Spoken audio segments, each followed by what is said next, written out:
بسم الله الرحمن الرحيم. أصدقائي حبايبي، أهلا وسهلا بيكم.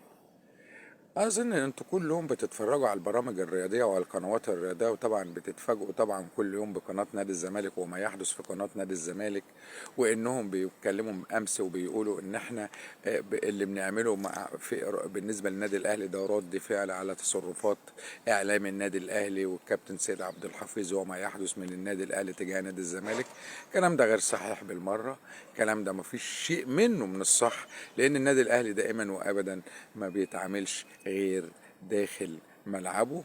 بيفكر ازاي ياخد بطولة، بيفكر ازاي يدير بشكل راقي، بيفكر ازاي ينشأ منشأة أخرى أو فرع آخر للنادي. زي ما انتم شايفين كل يوم فرع جديد وكل يوم عقود رعاية جديدة. فازاي النادي الأهلي هيكون فاضي انه يتكلم وانه يتصرف تصرفات غير لائقة ويقول لك ان احنا ده رد فعل، ان احنا بنرد على نادي الاهلي؟ احنا رد الفعل؟ لا، انتوا مش رد الفعل. انتوا كلكم قاعدين بس عشان تتكلموا من اجل المستشار مرتضى منصور. والله انتوا ما بتتكلموا عن نادي الزمالك المخبر ولا السباعي يلزمكم نادي يا الزمالك، دكتور حسن. الله يبارك. ولا يلزمكم نادي الزمالك يلا في شيء. يفوز. ولكن هو اللي بيحصل بالظبط ان كذابين انتوا بيضيعوا كل حاجه عايزين عند الزمالك. تتكلموا على المستشار مرتضى منصور، وان المستشار مرتضى منصور عامل انجازات كتير في نادي الزمالك، وان المستشار مرتضى منصور بيدفع من جيبه لنادي الزمالك. الكلام ده غير صحيح. اكبر غلطة واكبر خطأ حدث هذا العام ان يطلع شيخ مأجور وكل العالم عارف انه مأجور يتكلم عن الكابتن محمود الخطيب انه اخواني، ويتكلم عن ادارة النادي الاهلي ان معظمها اخوان. ده حدث، يعني ده أصعب من الحرب العالمية التانية اللي حدثت منذ كام سنة. اللي حصل امبارح من شيخ بيمثل الدين والدين الإسلامي ويطلع يقول لك الكابتن الخطيب وإن أنا شفت الكابتن الخطيب. يا راجل يا كذاب، يا راجل يا كذاب، أنت إنسان كذاب. فاللي أنا عايز أقوله إن نادي الزمالك نادي كبير، نادي عظيم، فيه أساطير، ولكن نادي الزمالك مش فرد واحد. نادي الزمالك مش إعلام يتكلم على فرد واحد طول الوقت. طول الوقت بيتكلم على فرد واحد بس، هو مرتضى منصور. مفيش حاجة تانية. هو الإنجاز، هو النجاح، هو المستقبل، هو كل شيء. فده شيء بيأذيكوا انتوا، والدليل ان انتوا ما عندكوش عقود رعاية زي ما عند النادي الاهلي، ان انتوا ما عندكوش بطولات زي ما في النادي الاهلي.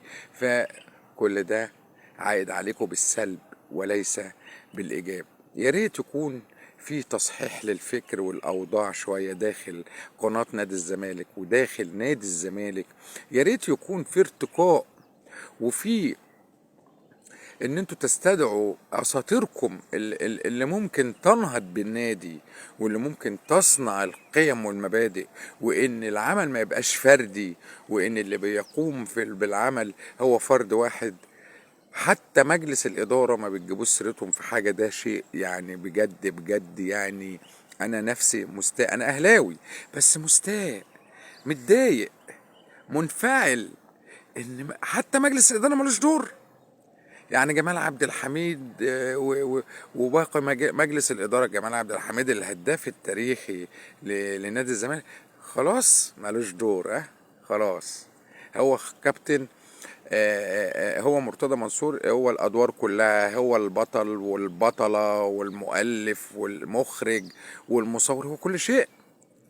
يعني نادي الزمالك بهذا الشكل. عموما احنا بنقول لان انا بحب نادي الزمالك واهلاوي بيحب نادي الزمالك وبحب رموز نادي الزمالك، ولكن لما بشوف قناة نادي الزمالك بهذا الشكل بجد بجد شيء صعب جدا جدا جدا. اي بني ادم في الدنيا يتحمل ان يشوف هذه الاوضاع.